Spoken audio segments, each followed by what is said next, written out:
एक बार बृहस्पति जी और ब्रह्मा जी के बीच संवाद हो रहा था। इस दौरान बृहस्पति जी ने ब्रह्मा जी से नवरात्रि व्रत के महत्व और फल के बारे में पूछा।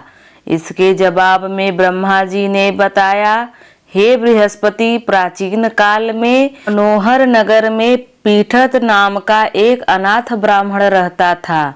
पीठत माँ दुर्गा का सच्चा भक्त था। उसके घर सुमति नाम की कन्या ने जन्म लिया।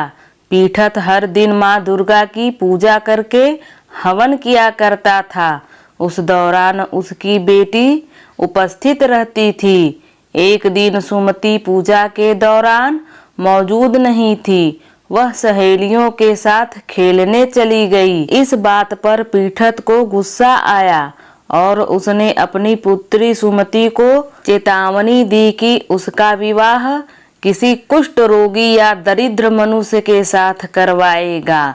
पिता की ये बात सुनकर सुमति आहत हुई और उसने कहा, हे पिताजी, आपकी जैसी इच्छा हो वैसा ही करो। जो मेरे भाग्य में लिखा होगा वही होगा। सुमति की यह बात सुनकर पीठत को और ज्यादा गुस्सा आया और उसने अपनी पुत्री का विवाह एक कुष्ठ रोगी के साथ करा दिया। इसके साथ ही पीठत ने अपनी पुत्री से कहा कि देखता हूँ तुम अपने भाग्य के भरोसे रहकर क्या करती हो। सुमति पिता के कटु वचनों से आहत अपने आप को कोसने लगी और अपने पति के साथ वन में चली गई। गरीब बालिका की ऐसी स्थिति देखकर माँ भगवती प्रकट हुई और कहा कि मैं तुम्हारे पूर्व जन्म के कर्मों से प्रसन्न हूँ। इसके साथ ही माँ भगवती ने सुमति को वरदान मांगने को कहा। इस पर सुमति ने माँ भगवती से पूछा कि आप कौन हैं। तब जवाब में माँ भगवती ने कहा कि हे बेटी, मैं आदि शक्ति हूँ। आज मैं तुम्हें तुम्हारे पूर्व जन्म का वृतांत सुनाती हूँ। माँ भगवती ने बताया कि तुम पूर्व जन्म में निषाद भील की पतिव्रता पत्नी थी।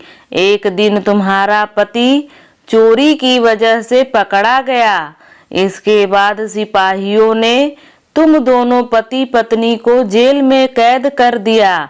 तुम दोनों को जेल में भोजन भी नहीं दिया गया। तब तुमने नवरात्र के दिनों में न तो कुछ खाया और न जल ही पिया। इस तरह तुम्हारा 9 दिन तक नवरात्र का व्रत हो गया। तुम्हारे उसी व्रत के प्रभाव से मैं आज प्रसन्न होकर मैं तुम्हें मनोवांछित वर देती हूँ। तुम्हारी जो इच्छा हो सो मांगो। माँ भगवती की ये बात सुनकर सुमति ने कहा, हे माँ दुर्गे, मैं आपको प्रणाम करती हूँ। आपसे विनती है कि मेरे पति के कुष्ठ रोग को दूर कर दीजिए। माँ भगवती ने ब्राह्मण की बेटी की इच्छा पूरी कर दी। इसके बाद सुमति ने माँ भगवती की आराधना की। ब्राह्मण की बेटी की आराधना से खुश होकर माँ भगवती ने कहा कि तुम्हें उदालय नामक अति सुंदर, बुद्धिमान, धनवान, कीर्तिवान और जितेंद्रिय पुत्र होगा। इस वरदान से खुश होकर सुमति ने माँ भगवती से नवरात्रि के व्रत की विधि और व्रत के फल की पूरी जानकारी मांगी। तब माँ भगवती ने बताया कि चैत या अश्विन मास के शुक्ल पक्ष की प्रतिपदा तिथि से 9 दिन तक व्रत रहे।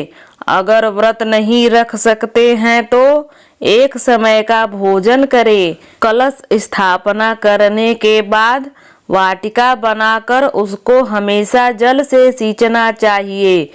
विधि अनुसार पूजा करने के बाद पुष्प से अर्घ्य देना चाहिए। इस दौरान घी, गेहूं, शक्कर, खांड, जौ, तिल, बेल, नारियल, कदम और दाख से हवन करें। इस विधि विधान से हवन कर यज्ञ की सिद्धि के लिए आचार्य को दक्षिणा दे। माँ भगवती ने बताया कि इन 9 दिनों में जो कुछ दान आदि दिया जाता है उसका करोड़ों गुना फल मिलता है।